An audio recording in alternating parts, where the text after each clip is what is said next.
Hello guys, in this video I am going to show you how to set the altitude unit in the Planes Live application.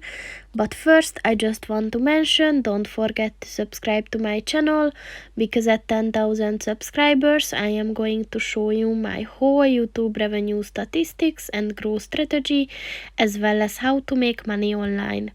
Let's jump into it. First of all, open the application on your phone and then click on the settings button at the top of the page on the left, and then at the custom settings section, click on the units button, and then click on the altitude button. And as you can see, there are two options to choose from, so just click on the one that you want to use, and it is set. So that's pretty much it for this video, guys. See you in the next one. Goodbye.